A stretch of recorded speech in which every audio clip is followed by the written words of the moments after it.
Alhamdulillahi Rabbil Alamin, wa bihi nasta'inu ala umuri dunya waddin, wassalatu wassalamu ala ashrafil anbiya'i wal mursalin, wa ala alihi wa sahbihi ajma'in, amma ba'du. Asyhadu an la ilaha illallah wahdahu la syarika lah, wa asyhadu anna Muhammadan abduhu wa rasuluhu la nabiyya ba'da.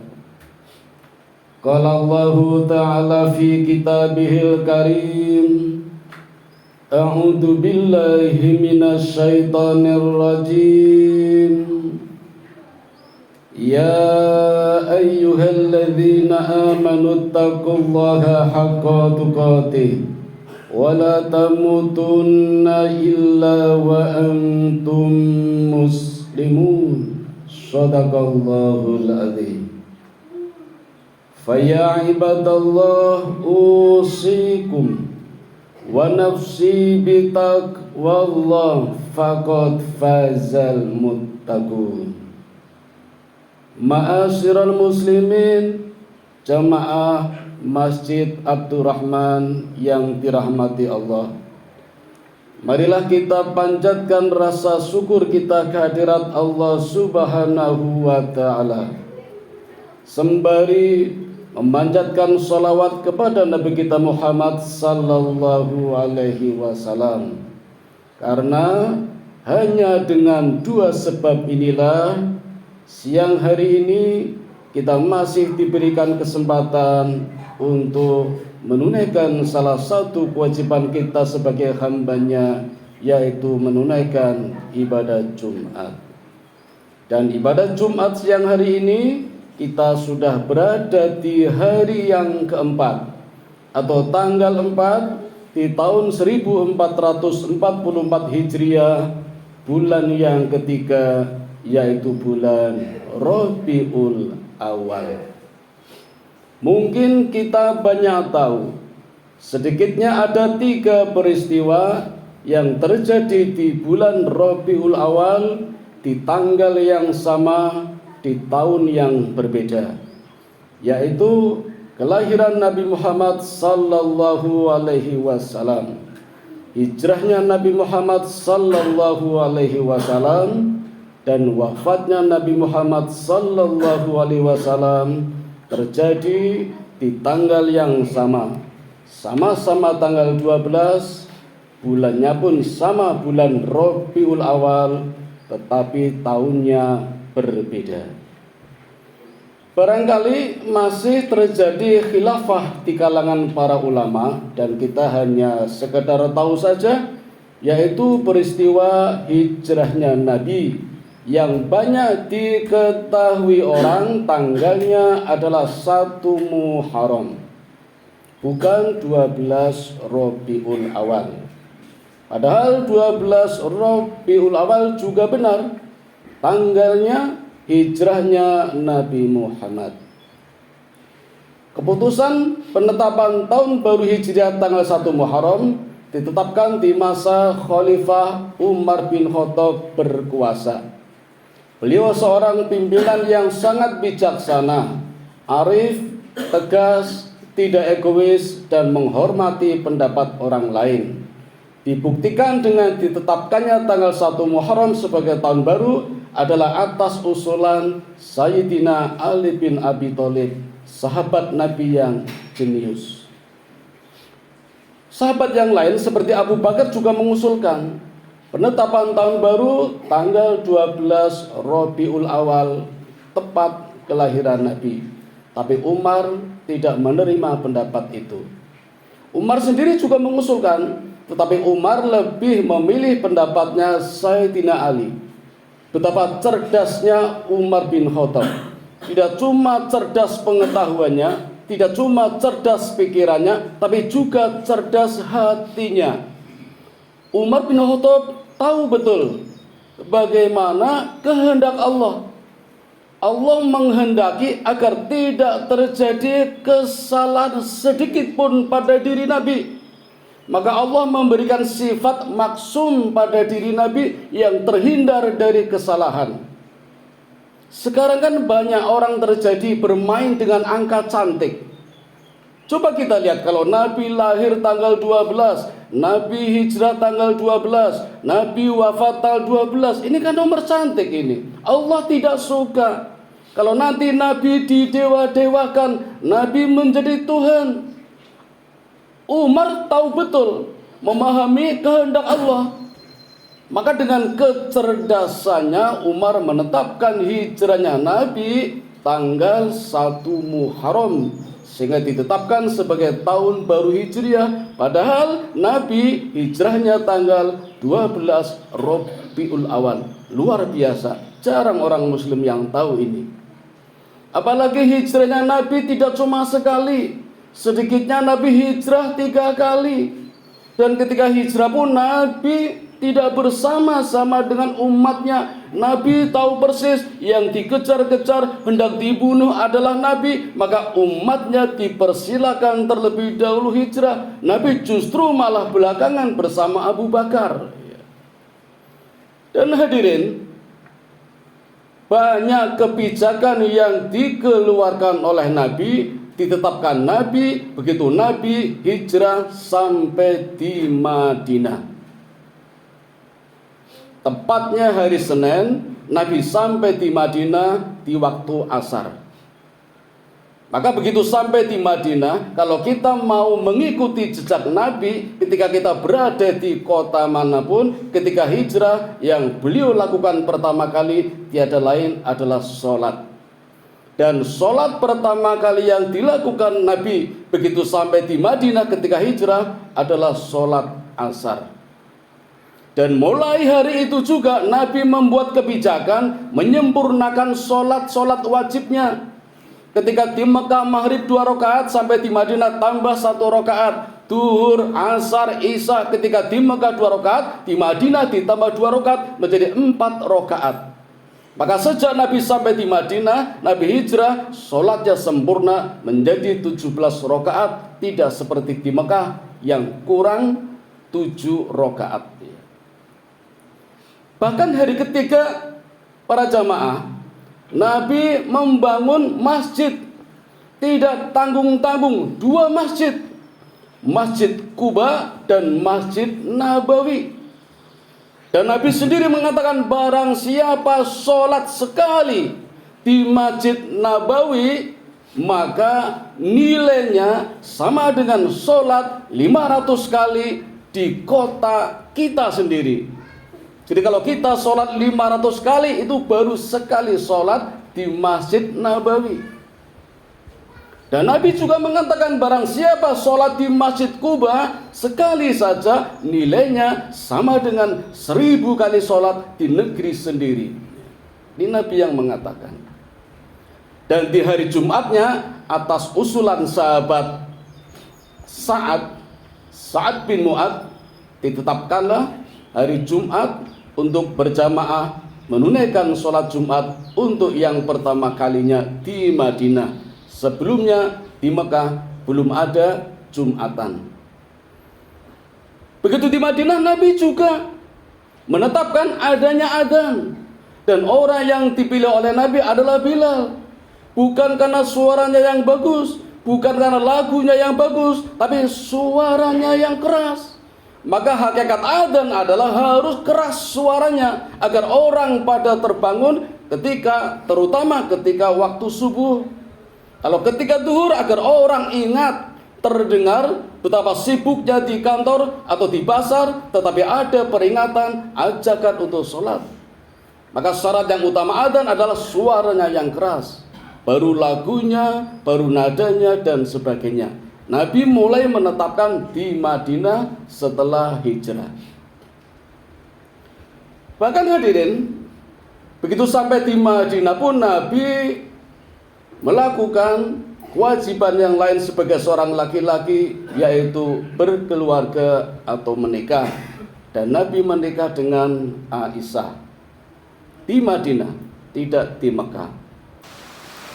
Dan hadirin, kalau kita mengikuti jejak Nabi, begitu sampai di Madinah, tentu saja ini main perasaan.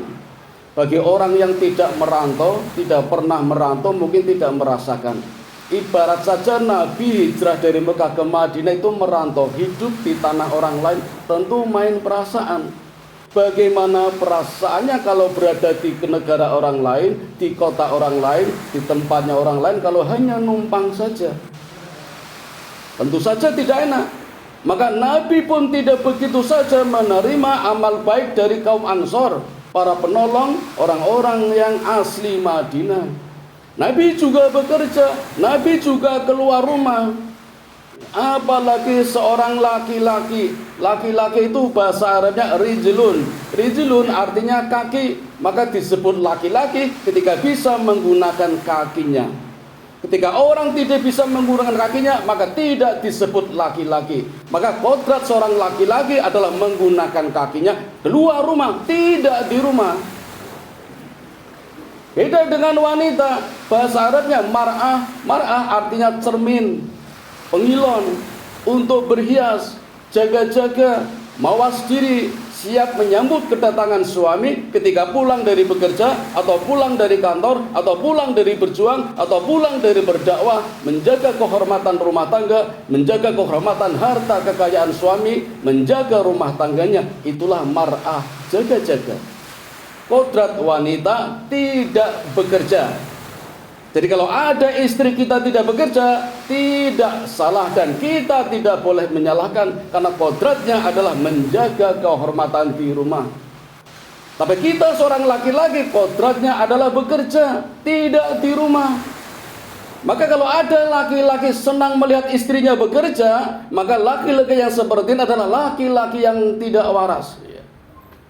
Kecuali ada udzur, Allah berikan penyakit, Allah berikan ujian, seperti ujian yang Allah berikan kepada Nabi Ayub alaihi salatu wassalam. Sengaja Allah berikan satu ujian dengan penyakit yang namanya penyakit judari. Bentuknya benjolan, mulai dari kepala sampai kaki penuh dengan benjolan. Dan pada saat benjolannya pecah, keluar ulatnya, keluar darahnya, keluar nanahnya, baunya busuk, menular. Maka praktis tidak ada orang yang mendekatinya. Dan penyakit ini tidak 1-2 hari, tidak 3-4 bulan, 18 tahun coba. Allah berikan penyakit judari kepada Nabi Ayub 18 tahun. Hanya 3 orang yang masih berada di sampingnya. 1 istrinya yang bernama Rohmah, 2 sahabatnya. Dan 2 sahabatnya ini pun akhirnya tidak kuat juga. Bahkan mengatakan kepada Ayub, "Ya Ayub, dosa apa yang kamu lakukan hingga Allah memberikan kutukan penyakit bernama judari?" Maka 2 sahabat ini pun akhirnya meninggalkannya. Nabi Ayub hanya terkapar di rumahnya, tidak bisa bekerja. Ini seperti ini boleh tidak apa-apa, karena memang tidak mampu. Dan terpaksa istrinya pun yang bekerja, itu pun harus menyamar. Karena kalau tidak, masyarakat tahu pasti tidak mendapatkan pekerjaan. Karena penyakit yang dialami oleh suaminya menular, orang akan takut kalau ketularan penyakitnya, maka istrinya menyamar untuk mendapatkan pekerjaan.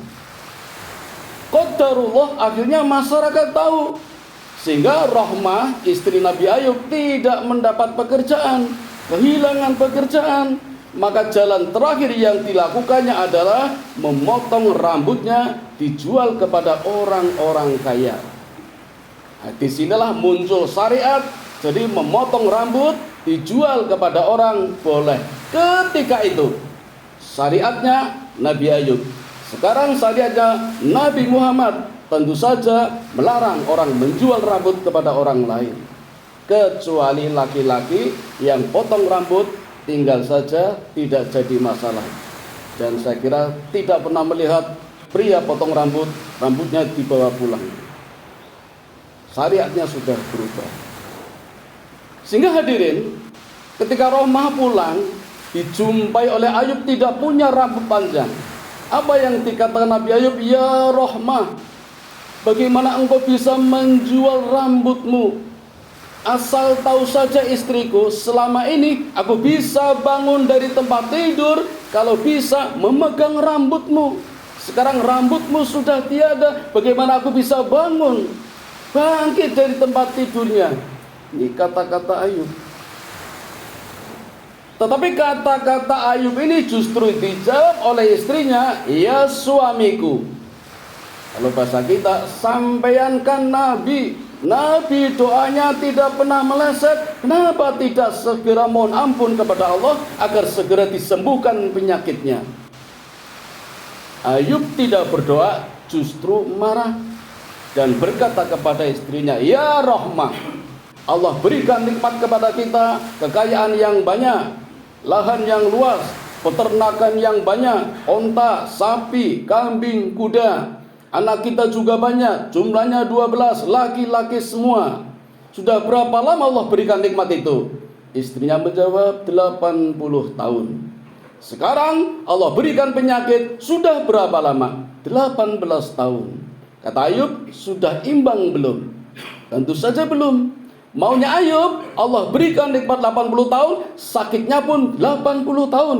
Ini baru 18, kamu sudah mengeluh. Kata Ayub. Tidak hanya itu, Ayub pun marah dan mengatakan, bahkan bersumpah, ya istriku, besok kalau aku sembuh, kamu akan aku pukul 100 kali. Ini sumpahnya Nabi Ayub. Walhasil sembuh, terjadilah titik balik. Apa titik baliknya? Ketika Ayub sudah tidak bisa memegang rambut istrinya yang membopong, dibawa ke kamar mandi, kemudian ditinggal karena ternyata istrinya juga punya hajat. Dan di kamar mandi inilah turun perintah Allah kepada Ayub, gerakkan kakimu. Nggak bisa ya Allah, gerakkan kakimu. Ini pelajaran buat kita. Walaupun kita sudah berdoa, kita sudah bertawakal, tetap harus ada usaha, harus ada ikhtiar.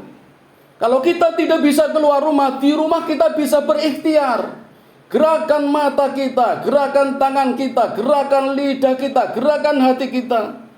Syukur bisa keluar rumah. Kita bingung, tidak punya pekerjaan, mau cari tempat, yang penting keluar rumah dulu. Dengan niat yang positif, insya Allah ada penghasilan. Seperti keluarnya burung di pagi hari dan kembali di sore hari bisa memberi makan kepada anak-anaknya. Maka ikhtiarnya Nabi Ayub dengan gerakan kakinya, begitu kakinya menancap di tanah, memancarlah air dingin yang sejuk.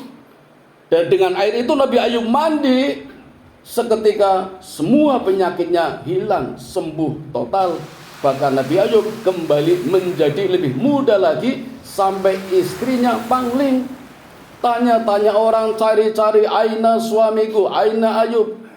Yang ditemui, yang ditanya padahal suaminya. Sampai Ayub mengatakan, anak Ayub, saya Ayub. Istrinya tidak percaya karena lebih muda lagi. Begitulah Allah kalau berkehendak, memberikan titik balik, turn point, kepada orang yang berhijrah, kepada orang yang berjuang. Nah hadirin yang dimuliakan Allah, disinilah beberapa pelajaran yang dapat kita ambil dari sejarah ringkas penggalan beberapa nabi yang memberikan hikmah dan pelajaran kepada kita untuk dapat kita mengikutinya. Demikian khutbah singkat yang dapat kami sampaikan, mudah-mudahan ada manfaatnya. Wa qur rabbighfir warham wa anta khairur rahimin.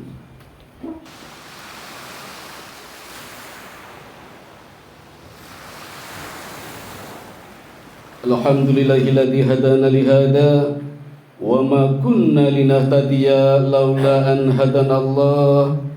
Allahumma shalli ala Muhammad wa ala ali Muhammad. Qala Allah ta'ala fil Qur'anil azim, a'udzu billahi minasy syaithanir rajim. Laqad kana lakum fi rasulillahi uswatun hasanah. Ayyuhal muslimun, ittaqullaha haqqa tuqatih wa la tamutunna illa wa antum muslimun.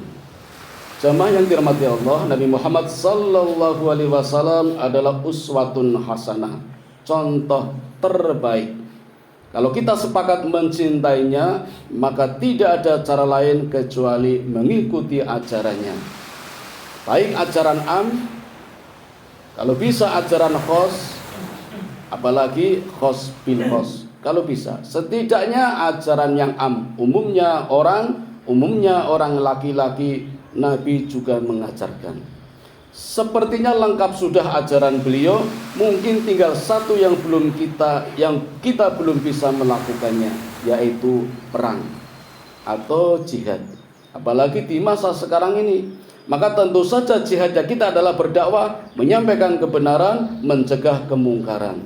Itulah umat yang terbaik bila kita bisa melakukan seperti ajaran yang dilakukan oleh Nabi Muhammad sallallahu alaihi wasallam yang ditetapkan begitu Nabi hijrah sampai di Madinah, membuat satu titik balik yang sangat luar biasa, membangun peradaban. Baik hadirin, mari kita berdoa bersama-sama, mudah-mudahan Allah masih memberikan pencerahan kepada kita hingga kita menjadi hamba sekaligus umat Nabi Muhammad yang terbaik. Amin ya rabbal alamin. A'udzu billahi minasyaitonir rajim. Bismillahirrahmanirrahim. Innallaha wa malaikatahu yusalluna 'alan nabi. Ya ayyuhalladzina amanu sallu 'alaihi wa sallimu taslima. Allahumma salli ala Muhammad wa ala ali Muhammad kama sallaita ala Ibrahim wa ala ali Ibrahim wa barik ala Muhammad wa ala ali Muhammad kama barakta ala Ibrahim wa ala ali Ibrahim innaka Hamidum Majid. Allahumma ighfir lil muslimina wal muslimat wal mu'minina wal mu'minat al ahya'i minhum wal amwat innaka sami'un qaribun mujibu da'wat wa qadiyal hajat wa qati'us syahwat. Allahumma inni as'aluka ilman nafi'a wa rizqan thayyiba wa amalan mutaqabbala. Allahumma inni as'aluka al-huda wa tuqa wal afafa wal ghina. Allahumma ja'alni syakura waj'alni sabura waj'alni fi 'ainin saghira wa fi a'yunin nasi kabira. Rabbana dhalamna anfusana wa illam taghfir lana wa tarhamna lanakunanna minal khasirin. Rabbana atina fid dunya hasanah wa fil akhirati hasanah wa qina adzabannar. Wa sallallahu ala sayyidina Muhammadin wa ala alihi wa sahbihi ajma'in. Subhana rabbika rabbil izzati amma yasifun wa salamun alal mursalin walhamdulillahi rabbil alamin. Wa la dzikrullahi akbar. Aqimis shalah.